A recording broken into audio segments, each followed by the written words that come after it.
أعوذ بالله من الشيطان الرجيم بسم الله الرحمن الرحيم رب اشرح لي صدري ويسر لي أمري واحلل عقدة من لساني يفقهوا قولي ربي زدني علما ربي زدني علما ربي زدني علما. It's always important to start with dua, especially for me, because every time you are talking about anything that Allah promises or anything that's related to Islam and you're giving references, it's important to be correct. It's important to give references. So inshallah, Allah, may Allah allow me to openly express how I feel and what I've read and what I've learned and share it with you effectively, inshallah. And if in any case, because I'm also human and I make mistakes, you guys can jump in and correct me if I, say the wrong name and So let's start.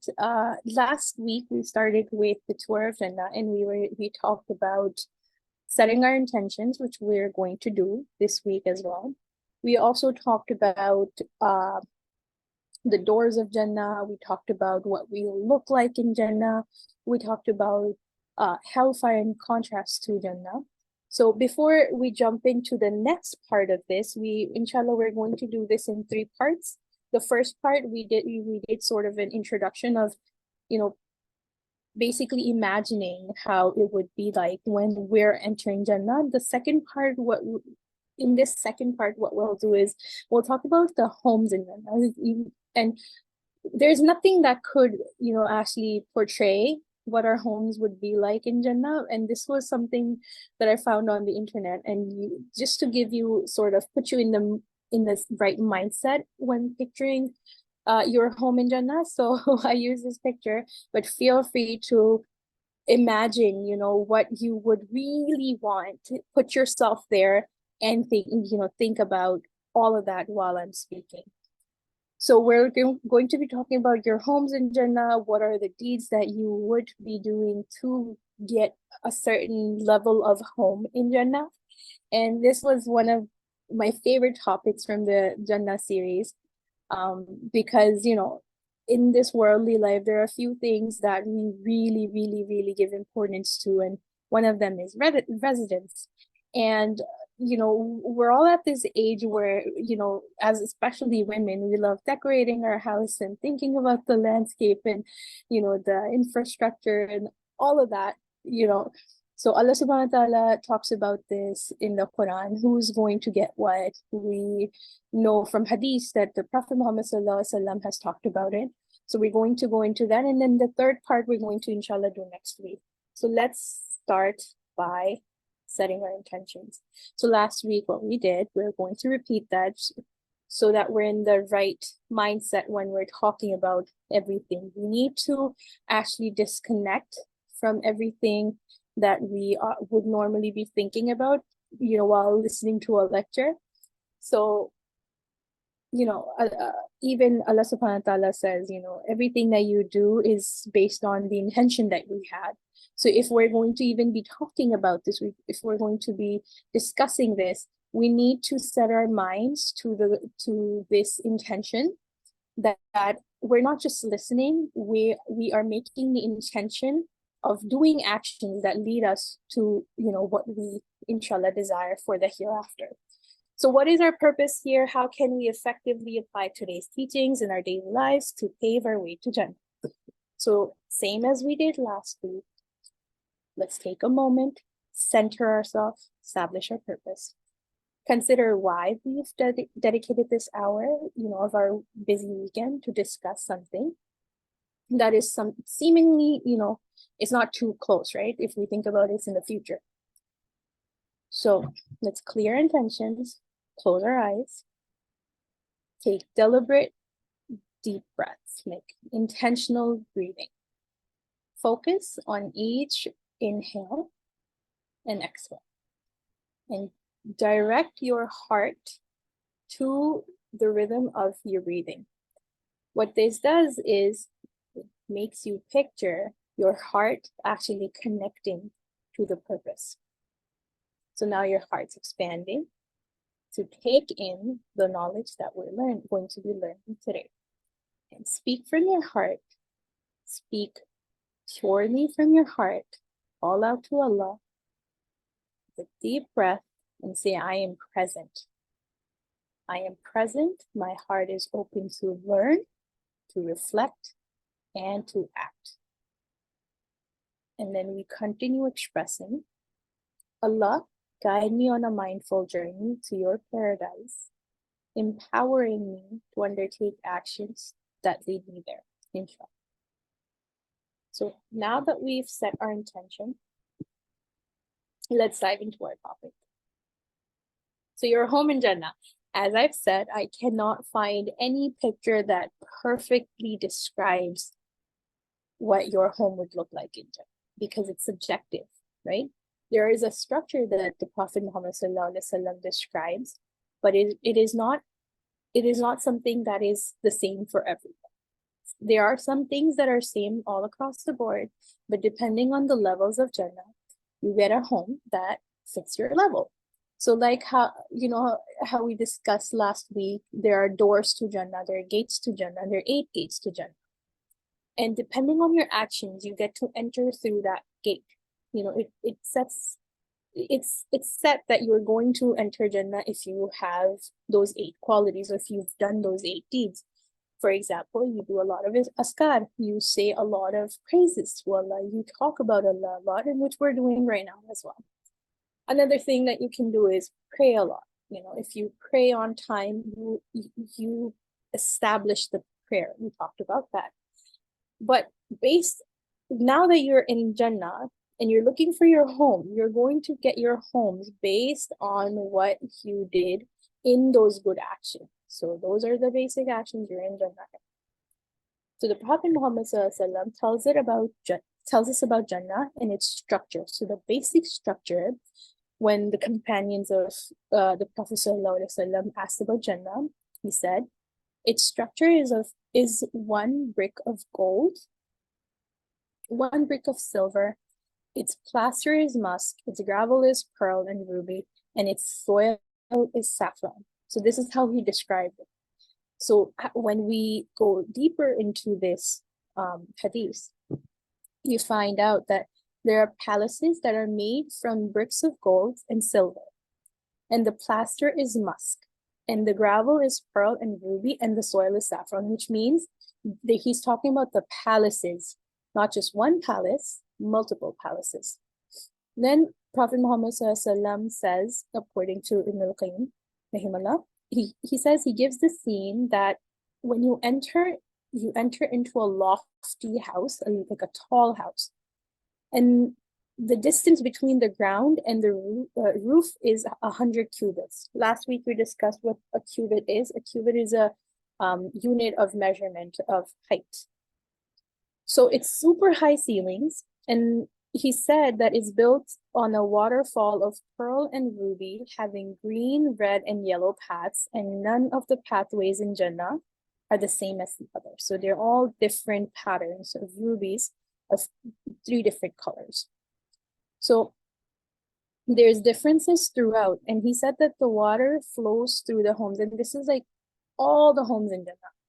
All the homes in Jannah are built over water. So anyone who is in Jannah gets to see a river flowing underneath their house. So now you have a beautiful mansion in a garden, and it's like everlasting. You're gonna live there forever.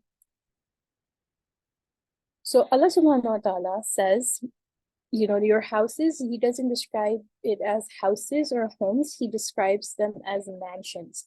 So it's not just one mansion, it's like multiple mansions. And then he says that they're beautiful and they're pure and they don't require maintenance. And one interesting that I heard when I was, listening to these lectures to, also gain knowledge before, forwarding it, was there are no kitchens in Jannah, which is an interesting concept because, in our homes, especially like, this is what I feel like is mostly related to our own gender. Like for women, we love our kitchens. We love decorating them. We love putting new appliances. We love hanging little quotes on the wall and, just keeping a tidy kitchen. So there's no kitchen in Jannah. And the reason why there is no kitchen in Jannah is because we won't need to do anything in Jannah. Anything that your heart desires just comes to you. You don't have to really, do any effort. You don't have to do any maintenance. You don't have to go and work yourself. So this was so interesting that we don't have kitchens in Jannah. So Allah subhanahu wa ta'ala said, he calls these mansions buyuts, which are multiple homes like mansions. And he says these are palaces. And then he mentions a word which is ghuraf.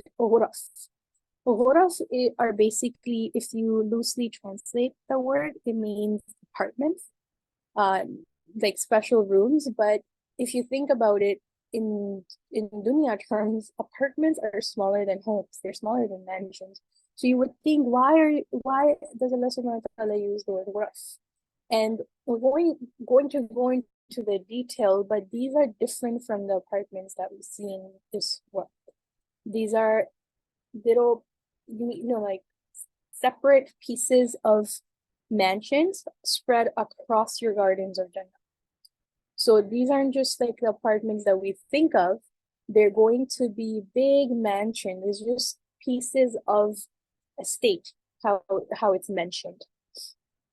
So then Allah subhanahu wa ta'ala also mentions khiyam, which is like guest house and pavilions. And these are homes that you still have.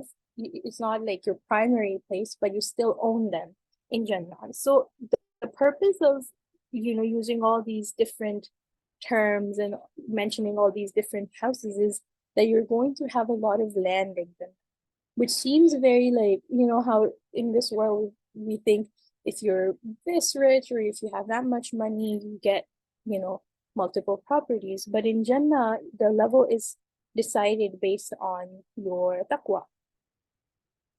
So Allah subhanahu wa ta'ala, actually mentions taqwa when describing the people who own these homes. Allah subhanahu wa ta'ala says, everywhere you look around, you see indescribable blessings, and that's reflected on their faces. تَعْرِفُ فِي وُجُوهِهِمْ نَظْرَةَ النَّعِيمِ. And he says, you look at the faces of the believers, and you just see that you're just happy. They have so much bliss because you go through the day of judgment. They put your mind in that position. You go through the day of judgment, and it's a very harsh day on people, obviously, who weren't the greatest in this worldly life. And throughout that stress, you went through the questioning, you've seen the contrast. You're entering Jannah, and subhanallah, because we're from the ummah of Prophet Muhammad sallallahu alaihi wasallam, you've entered in groups behind the Prophet, and you're going in seeing beautiful gardens, and you see your home, and the noor on your face in that moment, the happiness on your face in that moment, Allah subhanahu wa ta'ala describes it. It's a huge thing if you really think about it. Like Allah subhanahu wa ta'ala describes you and your happiness, saying there's only going to be bliss and content on your face. So this is why Allah subhanahu wa ta'ala gives us a picture of Jannah, because he wants us to imagine it, and he wants us to actually strive for it. And he also not only does he mentions the blessings, he describes your reaction to those blessings. So you could actually put yourself there and actually, have that in your mind before you start working towards it. Inshallah. Okay. So, and then Allah subhanahu wa ta'ala says, وَمُلْكًا كَبِيرًا, which means a vast kingdom. And Allah subhanahu wa ta'ala is giving you a vast kingdom. So it's not just one construction, like I said, but there's all sorts of constructions. This is why Allah subhanahu wa ta'ala, uses different words to describe different homes. And there's one level of Jannah, and it's specific, and I'm going to go into it. I'm so excited that I'm jumping ahead, but I should pace myself. There's another place in Jannah that Allah subhanahu wa ta'ala describes, and it's for people who are, the best of the believers. And, their homes would be in the horizons, and even that is beautifully described. So Imam Hassan al-Basri comments on this. He says, there are degrees in Jannah. And inshallah, in the next class, we'll talk about the degrees, but we're going to talk about the homes in these degrees. He says, a palace of pure gold is only for a prophet, a Siddiq, which is a person who always sticks with the truth, tells the truth, stands by the truth, okay? A martyr, someone who does jihad, and jihad, how we describe is it means struggle, and he struggles in the path of Allah, and martyr, it accepts to be a martyr in that struggle. Or a just ruler, someone who was just to the people who are under him. So these people have a pure gold palace, and Prophet Muhammad also in a hadith says that he saw one of those gold palaces, and it belonged to Hazrat Umar Razila Ta'ala anha. So even the Prophet Muhammad describes this house of pure gold. It's a palace, and it's for people who are obviously the prophets, then a Siddiq. So it's not just, the prophets can get it. It could be anyone who's a Siddiq, who falls under the category of a Siddiq. And so being a Siddiq is not just as easy as it seems. It's like, oh, I always tell the truth. No, you have to tell the truth. You have to stick to the truth, no matter how hard it gets. You have to stand by the truth, and you always have to support the truth. A martyr, which could be anyone, it could be a man or a woman. Even the first martyr, the female martyr in Islam, was Sumayya anha, or a just ruler. So the ranks of these palaces of pure gold in Jannah are in carats, and the carats are in terms of Jannah, not the worldly or the dunya carats.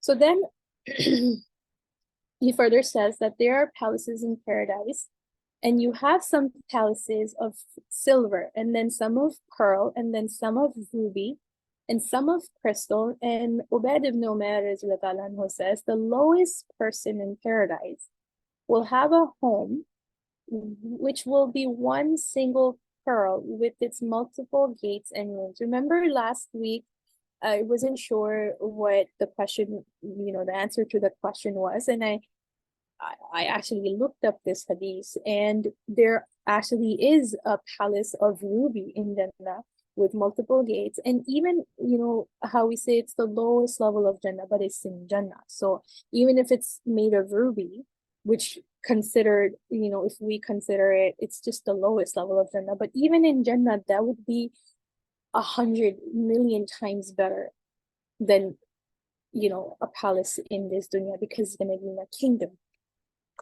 Okay.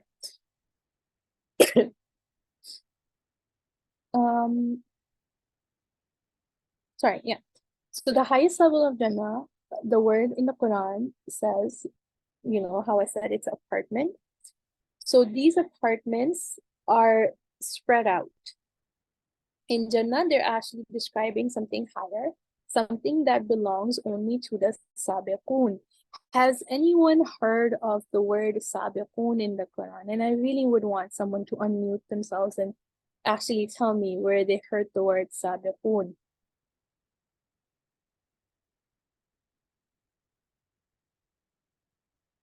The word Sabiqun is in a very highlighted surah of the Quran. Is it learning? I'm sorry, I cannot hear you. Learnings. Sabiqun are the people that are close to Allah. Sabiqun. All right. The people who rush to do goodness. Yes. Want to be the first one. And can you reference where we read this word in the Quran? So many times. There's so many times, and it's highlighted in Surah Al-Waqi'ah. So Allah subhanahu wa ta'ala actually highlights this word in Surah Waqia. And, I made a note when writing in my notes that, after this class, even at night, before, after Isha, before Isha, after Maghrib, whenever you guys get time, please, please, please recite Surah Waqia with the translation and actually go into the meaning of Sabiqun. Because Allah subhanahu wa ta'ala describes it so beautifully. And how it's described in Surah Waqia, you really want to be that person. So these are the forerunners, and the word for the homes that they would get is ghuraf, which means these apartments are very lofty. Their construction is made of crystal, and they sparkle in the horizons of Jannah.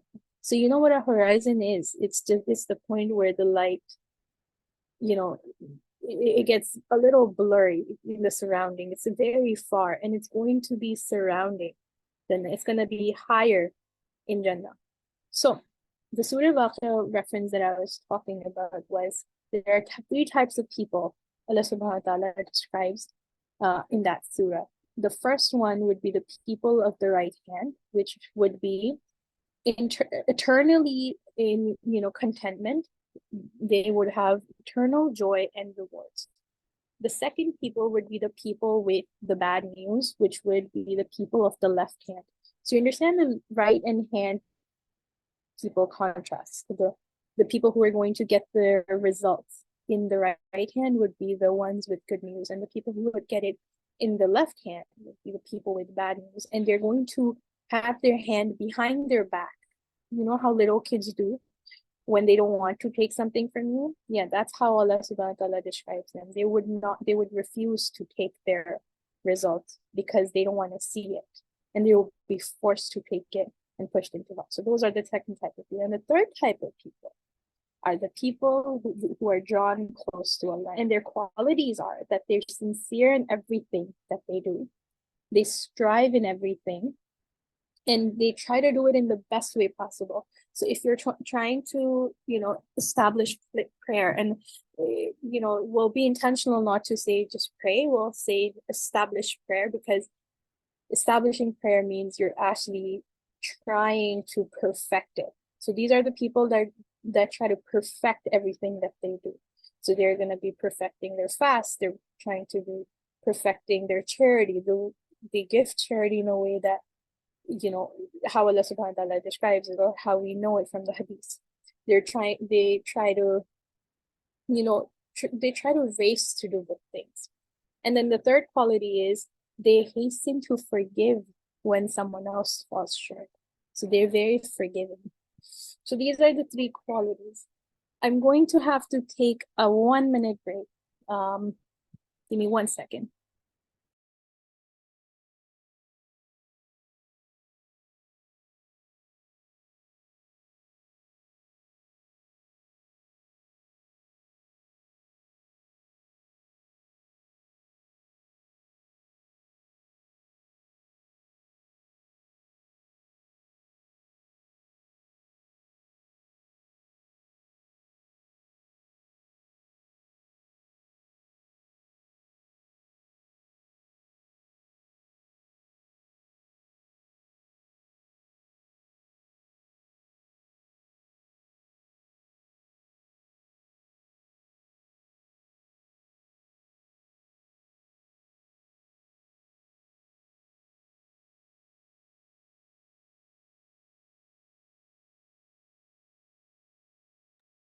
Okay, sorry. I'm back.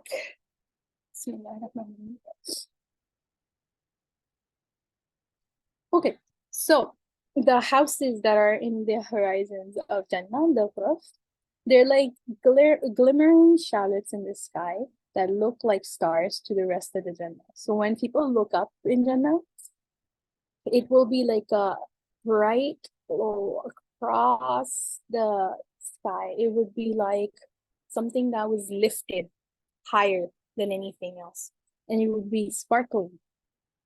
So the rest of the people in Jannah, they see these residents of the Ghuraf as you would see a star, And Allah subhanahu wa ta'ala describes the qualities of these people that get them. So Allah subhanahu wa ta'ala says, for those who are conscious of their Lord, so this is what I was talking about, taqwa. The people who have taqwa are going to be the people who are in these palaces. Then Allah subhanahu wa ta'ala says that they have these rooms, and above those rooms are more rooms, and then there are more rooms, and then they have rivers flowing beneath them. And Allah subhanahu wa ta'ala promises the people with taqwa these homes. And Allah subhanahu wa ta'ala, when He promises something, it's a big deal, because Allah subhanahu wa ta'ala keeps His promises. So the first quality is taqwa, which is God consciousness. And Allah subhanahu wa ta'ala uses the word al-lazina taqwa, the people who gave up the sins that, that basically would make their characters lower. It is described loosely like that. So people who are in ghuraf, which means lofty buildings or lofty palaces, their characters are like that. Their characters are higher than the normal people. Then that's why they're rewarded with something that's higher. So the Allah subhanahu wa ta'ala then says it is also people who do good deeds, so people who believe, people who do good deeds, and their deeds are multiplied with us, and then they live in the safety of ghuraf, lofty dwellings of paradise. I'm so sorry, I'm going to have to Sister Hajar, can you pause the recording? I'm so sorry. Yeah, sure. Inshallah. Okay, so now Allah subhanahu wa ta'ala, after describing the people of taqwa, He describes another group of people, the servants of the most merciful. And the word in Arabic is a very common word, is Ibadur Rahman. They will be rewarded with high apartments because of their patience. And for their patience, Allah subhanahu wa ta'ala basically says, for their patience of harsh addresses from the ignorant towards them when they responded with salam. So the second quality after taqwa is forgiveness. People who have patience, people who choose not to interact with the jahil, which means someone who doesn't know, who don't argue, who leave an argument because they're patient.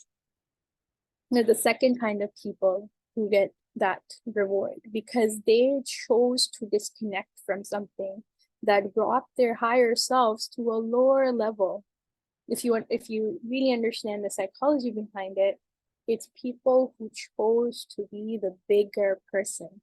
So these bigger people get higher homes in Jannah, inshallah. Then Allah subhanahu wa ta'ala says, they say salam. And not only do they ignore and have patience, but also on top of that, they say salam. Salam means peace.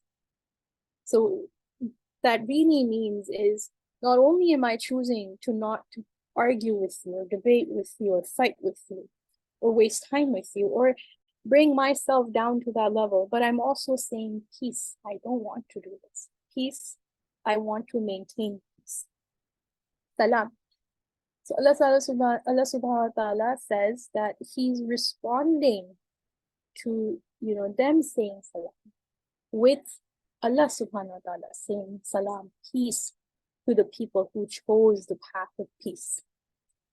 And then all these hardships that these people go through because they said salam, because they disconnected, because they turned the other way, Allah subhanahu wa ta'ala is now giving them dwellings that they could not even imagine in this world. So now, because they chose to have a higher road, they get a higher dwelling in them. And then the Prophet Muhammad ﷺ also describes this, these people who say salam. He says, those who leave off arguments, even when they're right. So if one thing is you're arguing to win, right? but you know for a fact that you're right. If someone's saying 2 plus 2 is 5, you know they're not right. And you've explained to them one time, and they still insist on arguing, knowing that they're wrong, and you know that you're right. Even when you have a chance of winning the argument, you let it go. You say salam. So Prophet Muhammad ﷺ says, they don't engage in lower manners. They leave off foolish joking. They leave off this lowliness that they don't engage with, or they don't, how sometimes when people are in arguments, they like to joke, they like to mock, they like to be sarcastic. So those lower qualities of joking and, trying to impress someone using humor or like putting on a character, you're leaving that. So another type of people that also get a higher dwelling in Jannah are these people who had a higher standard that not everybody has. And Prophet Muhammad ﷺ says that there are rooms in paradise, the inner of which is seen from the outside. So it means, you could see inside from out and outside from it. So they're very clear. The walls of these homes are transparent. And when I was listening to the lecture on this, the sheikh said, you would think about privacy. Everyone can see into my house, right? Because the walls are clear, they're transparent. But because these people are going to be so high above in the sky that other people would look at them as stars. So they're so high that nobody can see into their homes, but they can oversee the gardens of paradise from their dwellings. And if you think about it, what are the qualities that we talked about? Taqwa, basically being God conscious, being one of the sabiqun, which is people who hurry in doing good, who have patience, who forgive, who step away from arguments, and people who basically, strive and are sincere in everything they do. So these are the qualities. If you think about it, if you make a checklist in your mind and you start being not perfect, not only are you, and it's, again, you can't be perfect in dunya because you will be perfect in Jannah, and you're human, and this is your test, right? But if you strive, if you have the intention, Allah sees that intention and rewards you for that intention. So not only will you get this reward in Jannah of, tall dwellings and beautiful homes and whatever you want, you get, but also in this world, if you think about it, these are all characteristics of a higher character person, like someone with a higher character, higher personality, someone who you actually would see and think of as someone who's just good, someone who tries to do good, someone who's patient, someone who forgives, someone who's more like calm. They listen and then react, and in case where it feels wasteful to react, doesn't react. So not only are these qualities of the people of Jannah, or the higher dwellings of Jannah, these are the qualities of, people with good qualities in this dunya too. Like if you see this person, you would actually be impressed by this person, and you would actually look at them with this awe, like they're human, but they have such beautiful characters. And these are the characteristics that even Allah subhanahu wa ta'ala and his Prophet sallallahu alaihi wasallam finds dear. So now I wanted to come to my last point because I don't want this to go on. I feel like we've condensed a lot of information in this one. But one example that I was listening to was the example of Firaun's wife, Asiya radhiyallahu anha. And she is one of those people that chose to not, dwell into this, environment that she was subjected to. It was a test for her. And she was patient with the most cruel, most harsh ruler in the world. And she still had a soft heart. So she was not a prophet. but she was one of those people with taqwa. She was one of those people who, did good, were patient, did not react to a jahil. So I was just listening to this example, and it was really interesting how whenever we see these, even when Prophet Muhammad describes the palace of Umar, we also get examples of women, because a lot of times we think, all these qualities, like a just ruler, you would think of a man, and then you would think of a prophet, which are men. But Allah subhanahu wa ta'ala does not exclude women. He opens doors for women as well. And one other example that I was listening to of the people who go to Jannah were mothers who actually pass away during labor or during the pain of childbirth, and they directly go to Jannah without any questioning. And these are the little examples that we get, that of Allah subhanahu wa ta'ala's mercy, for all of mankind, whether it's women or men. And especially because this is a gathering of women, it's important to remind ourselves and actually actively look for ways where Allah subhanahu wa ta'ala opens his doors of rahmah for us women. So just closing off, Prophet Muhammad also describes these transparent homes as homes for people who are prepared to feed the poor, and those who fast constantly and who pray at night when other people are sleeping. So he adds more qualities for the people that are, in these higher homes that, have transparent walls and they overlook Jannah.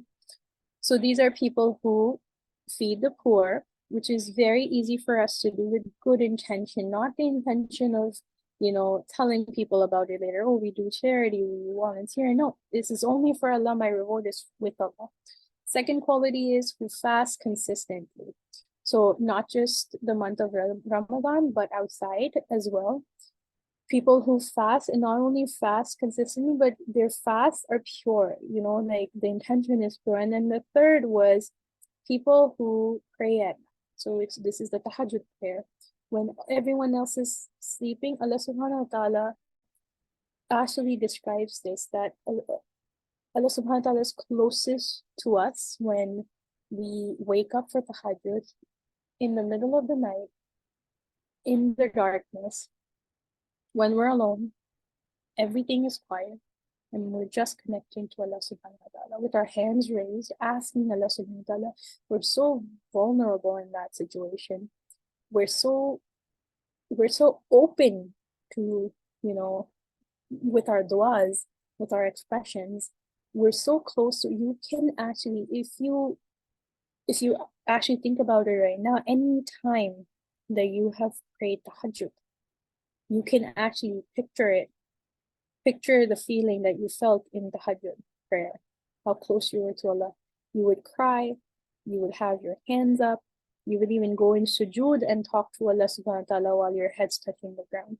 So that feeling, even Allah subhanahu wa ta'ala honors it. And he gives these people, mostly in tahajjud, if you think about it, we ask for what we need. We don't get up for tahajjud because, just for zikr. Most of the time, tahajjud prayer is the prayer that we actually offer to get what we want answered, to have Allah's help with us, to feel like Allah subhanahu wa ta'ala is with us. So we are getting something in this worldly life. When we're praying tahajjud, we get the closeness of Allah, we get the blessing of Allah, we feel content with what we've prayed to Allah. But even that has a reward. When we pass away, even Allah subhanahu wa ta'ala, he has a place for people who pray tahajjud for ourselves. Like, subhanAllah, that's such a beautiful thought. So basically, the point is, you can have multiple homes in paradise, but you have to commit to multiple deeds and strive to be, to gain these qualities that the people of Jannah have, with the golden palaces and the higher dwellings and the gardens of Jannah and the kingdoms of Jannah. So Jazakallah khair. This was a session about homes in Jannah, the qualities of the people who get the homes in Jannah. I want to do the dua right now so that we can open discussion, just so I know that whatever I said, inshallah, has meaning and was beneficial. And also, if any mistakes were made, because I am a human, Allah subhanahu wa ta'ala forgives them. Bismillahirrahmanirrahim. Subhanakallahumma wa bihamdika nashhadu an la ilaha illa anta nastaghfiruka wa natubu ilayk. So yeah, this was the session on the homes in Jannah. Next week, inshallah, we'll have our final session, which would be on the levels of Jannah, the different ranks in Jannah. Inshallah, and then that's when we'll close off.